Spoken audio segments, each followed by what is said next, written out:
Room 442 is brought to you by North Star Bets. That's a win. Happy Monday and welcome into Room 442. I'm Sarah Pararia, joined alongside Mr. Sharman here, and James Sharman. Manchester City are the Champions League winners and the winners of the treble. And those boys are doing it proper, aren't they? They're just getting back from Ibiza, apparently, at time of just a recording. 24-hour in and out. Just 24 hour in and out. Jack Wilshere. Whoa. Whoa. Imagine if Jack Wilshere was playing for City. Jack Grealish still wearing the same shirt, apparently, from yesterday. According to the tabloids, he had a good time. Listen, they're enjoying themselves. They did it the hard way, I suppose. You know, you need some suffering, people are saying, to really appreciate the feat. And it wasn't a great match, let's be honest. It was a pretty poor final, as we often see in these games. I thought City looked exhausted, quite frankly, really tired. And Inter Milan played really well. They did what they had to do. Disrupted that City attack. And in the end, I think the best team won. And without doubt, the best team in Europe won. But on the day, it was a lot closer than I thought it would be. Yeah, I think so. I think also just the fact that, okay, we saw KDB go off, but even before he was off and injured, they were looking, nervous, just making really silly decisions. And when you see a team like this beat Real Madrid 4-0, and then you play like this against Inter Milan, which nothing against Inter, they did have a great game on the day, and they made it to the final, but I think Real Madrid is a better team than Inter Milan. And absolutely they are, yeah. And then you have, I don't know, to me it was, I was a bit upset. Like, I mean, I would have rather seen, maybe a little bit of a surprise from Inter if they scored. Or, even if City thrashed them, you would have nearly been like, all right, well, at least they got the job done. But this was a bit, a weird way to go out for City. Yeah, it was, but you don't care. I mean, no one's going to look back in years to come and say, well, it wasn't a great final and didn't play well. I mean, there's been really bad finals in recent past as well, but you're champions, you win the treble. It's such an incredible feat, what they've accomplished. And maybe to do it the way they did it in the end, not according to the form book or to the star book, it just shows this team can do it in different ways. And for Rodri, of all players, to be the hero on the day, you love it. A guy that doesn't get the appreciation I think he deserves, a guy that was benched back in 2019, the last time they got to the final and lost to Chelsea, and no one knew why he was benched. To come back and then score the winning goal was, I think, a nice storyline. And it was a shame to see Kevin De Bruyne, come out for the second Champions League final through injury, but it doesn't matter. I mean, he was so integral to this team throughout the entire season. He's well worth that. And I thought Phil Foden actually played quite well when he came on. Yeah, he did. But just a tense final. At the end, it could have gone either way. Ederson, that save. What a save. And Romelu Lukaku will never forget about that. He'll wake up in the middle of the night screaming. He's had a rough year. It has been a rough year. It's really, including the World Cup. Yeah, the awful World Cup, and his whole time with Inter, and he was injured, obviously, and going back to Chelsea now with God knows what's going on over there. It's a weird one, isn't it? It's a good point, because Inter Milan in general, we don't know what they're going to do this summer. They've got a clear debt, and there's some big names moving out, and Lukaku on loan there this year from Chelsea. I think he'd love to stay there. I think so too. And they'd love to keep him there, but there's a new manager at Chelsea. Maybe he can think of a way to get Lukaku in that starting 11. So many things to worry about. But Lukaku, you do feel bad for him. A really good guy. Yeah. One of the smartest footballers. Great interview. And just came off the bench and had his opportunities. Played well, but couldn't quite get it done. Maybe Inzaghi got it wrong by starting Dzeko. Maybe it should have been Lukaku. I think you're right. Don't you think? Because I think I said to you after the first 10 minutes, man, he's playing great. He's getting opportunities. He's providing chances. And Dzeko, for all the respect I have for him, just wasn't his day. He didn't do much. Yeah, he wasn't really there, was he? No. Well, let's talk about someone else who also didn't do much, who I told you wasn't going to do much, actually. Erling Haaland was completely covered, barely had anything touching, like he wasn't touching the ball at all. Acerbi was putting him in his pocket. And a guy like Erling Haaland, like, we're talking about a massive athletic guy. And he was made to be quiet. By an old guy, Acerbi. Yeah, an old guy who knows, though. Well, knows the dark arts, right, I suppose. Yeah. But, I think we speak about players being tired. He's scoreless in 5 games now, right? Oh, and yeah, that's, can't have that. 1 in 8, right? So maybe he burnt out a little bit. I mean, what a season he's had. Yeah. He didn't play in the World Cup, mind you. He should have been fresh. Yeah. But, maybe the pressure that the season he had, over 50 goals, just incredible. And listen, his team didn't play well. He needs service, right? And his team wasn't playing well because Inter Milan was playing so well. So he's not a guy that's going to kind of throw a team on his shoulders, is he? He doesn't get very many touches at the best of times.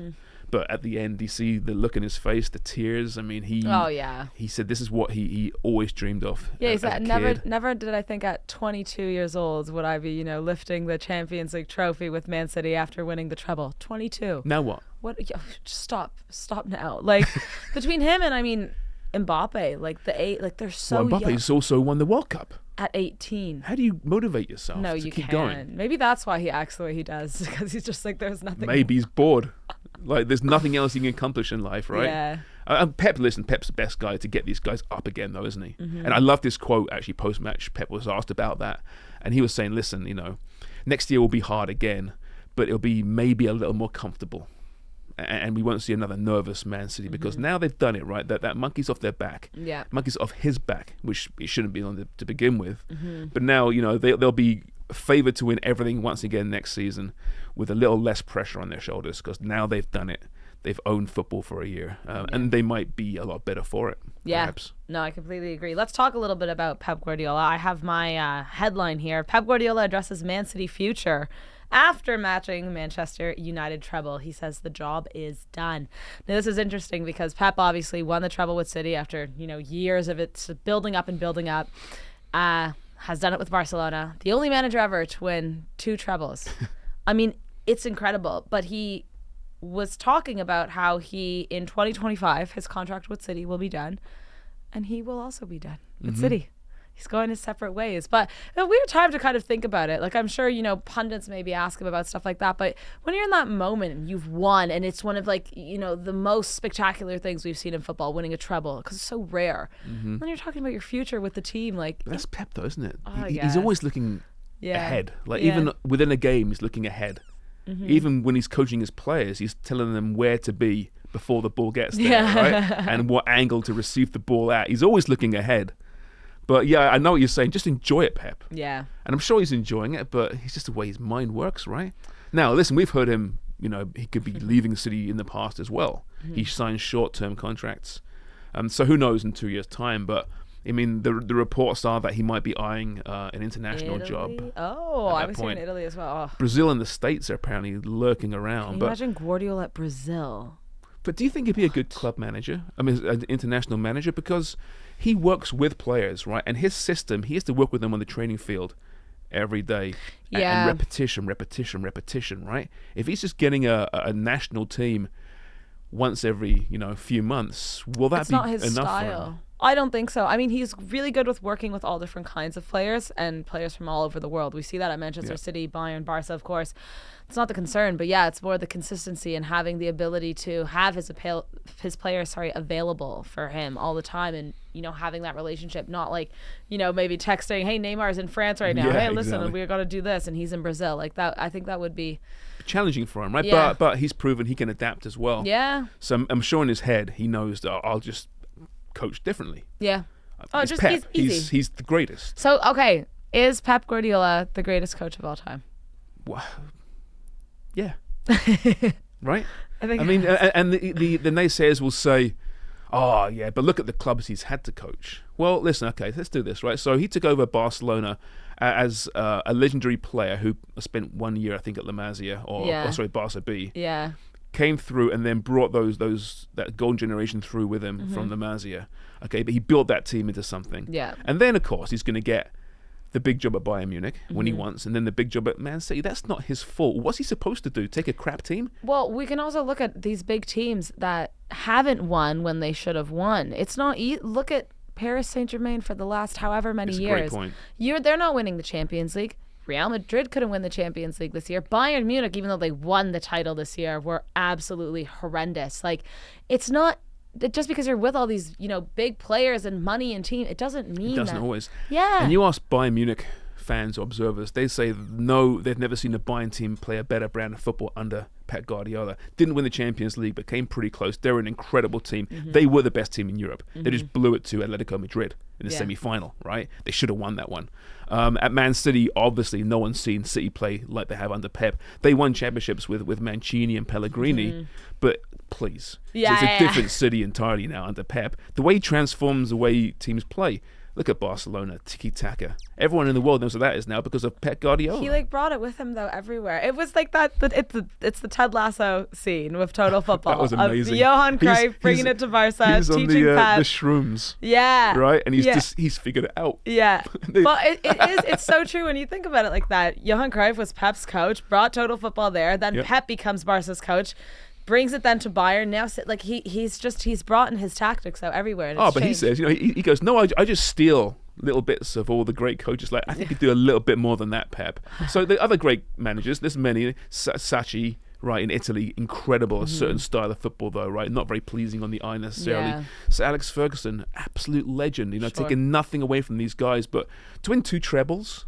Right, to win how many trophies now? Is that 15 major trophies? I think it is. It's something ludicrous. Yeah, it's just insane. I don't know how you can argue that he's not the greatest ever. And he's still, he's not an old guy. He's in his early 50s. Yeah, right? which He's for a manager is like it's middle age all around. Like he can go he can go for 20 more years easily. He's in his prime now. Yeah, if anything, right? Yeah. He can get better. Oh my God. Oh, well, all right. On that note, we'll be moving on to some more headlines. Congratulations on Manchester City and Pep Guardiola, obviously. James, you have here Yuri Tielemans. Aston Villa agreed deal to sign Leicester City midfielder. Now, we knew Tielemans was going to leave, especially Leicester going down. He's an amazing talent. Aston Villa. I love it. I love it. As a free agent, right? So it's Yeah. a free transfer. He could have gone anywhere, right? And there must have been some huge clubs wanting his signature, right? He's a really, really good footballer. So if Inter Aston Villa shows that they've returned to where they should be, right? And we saw that this year, right, with Unai Emery, how they were, I think, the second best team after Christmas outside of City in the Premier League. They were incredible. Brilliant football, play a nice brand of football, and for him to choose them knows that they are now legitimate, right? And they're going to go for some big prizes. So I think it's a great signing. Where he fits in, I mean, he can play in a more advanced role. He can play deeper. Does he replace Dendoncker there? I don't know. We're going to find that out. But yeah, I love it. And I'd love to see a team like Aston Villa re-establish itself as a team that's a destination for some big name players because it's been too long. Yeah, well, I mean, if you look at Villa since Unai Emery has come there, they've really been astonishing, right? I think they finished 7th overall this year in Europe. And now they're getting Tielemans. Like, this team can only get better, it seems, which is really exciting. Like, it's always good to add another team to the mix. You have your big, your Chelseas and your Manchester United and City and Spurs and Liverpool, but now with the likes of like Newcastle and Villa, like it makes Brighton. It makes it so much more exciting. There's a bit more parity, right, in the Prem compared to other leagues, and we know City's probably going to win again next year, but it's going to be tight, and the race for the top 4 is going to be fascinating. And you look around Europe at the other leagues, great leagues, but there's only 2 or 3 legitimate class teams, it seems, in most of these leagues. With respect, I'm not saying they're all terrible, but it's definitely more depth in the Prem because the money filters down through the Prem. We know that, right? And that's filtering throughout the league as opposed to just at the very top. It used to be a big 3 in England. Now it's a big 4, 5, 6. Yeah, could be. Yeah, I don't know. It's exciting though as a fan to see that. Okay, more competitive teams. Like, it's going to be great.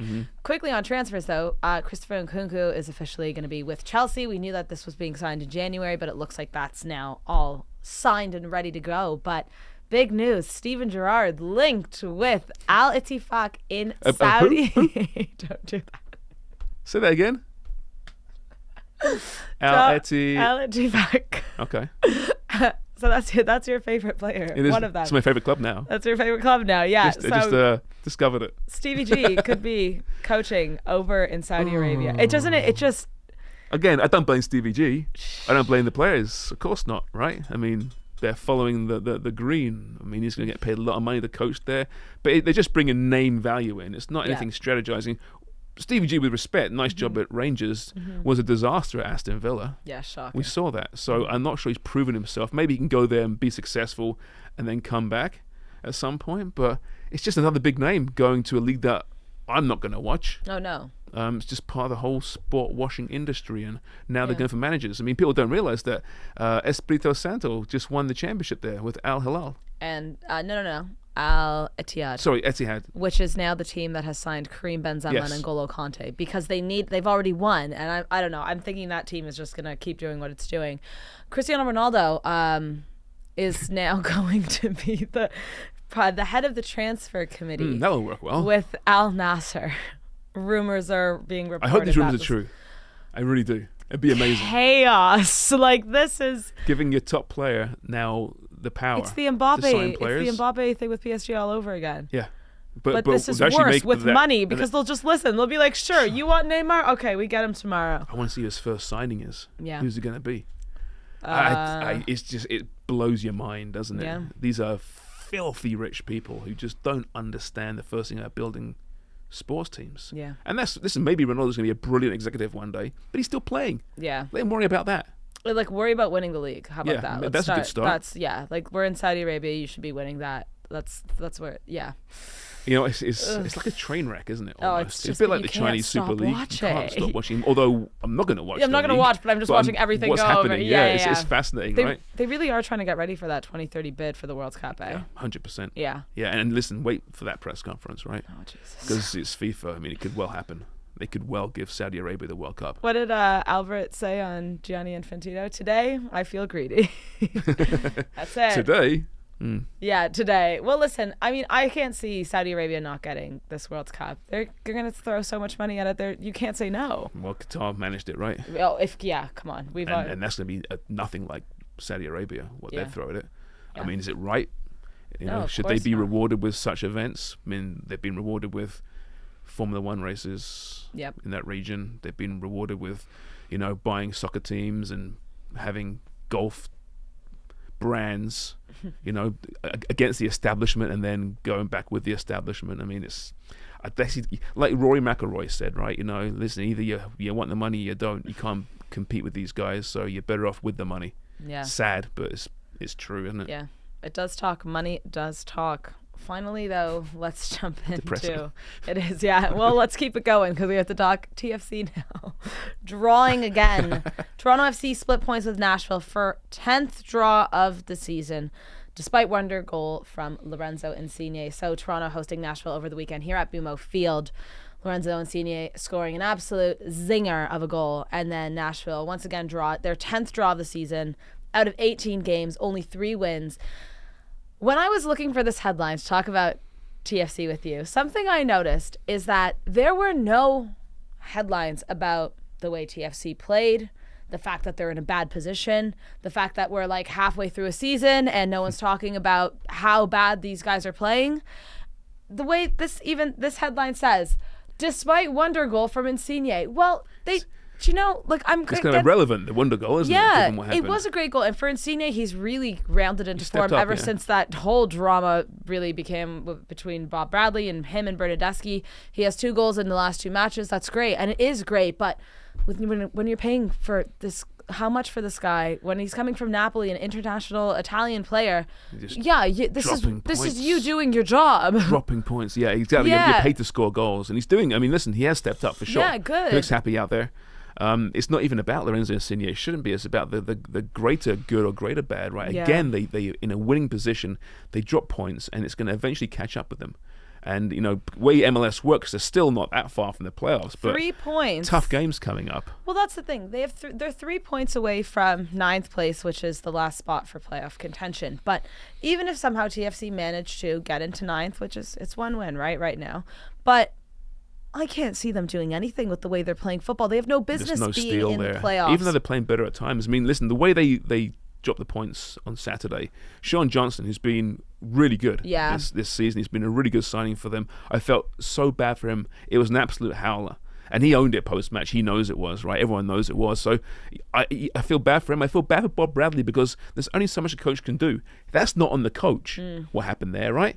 You had a system that allowed your top man to get his space. He scored his goal. Now just defend. Okay, the defender, and then your goalkeeper, who's been so reliable this season, lets one through the hands. Yeah. It's I don't know, man. If you're a TFC fan, it's just got to be galling. It's just there's no luck. They get no luck whatsoever. No. But you've got to earn your luck too. So yeah. It's a big few weeks coming up for this club, massive few weeks. Yeah, well, one good thing we saw at TFC, actually, we spoke about this, Jonathan Osorio back on the pitch after, an MCL injury, which is massive news for Team Canada because they'll be playing Panama on Thursday. So lots of football coming up for the Canadians. We'll keep you all posted with all of that, and we'll see what goes on with TFC, guys. Another draw, though, in the books, and it's really it's an issue, and this team needs to turn it around. Room 442 is brought to you by North Star Bets. That's a win.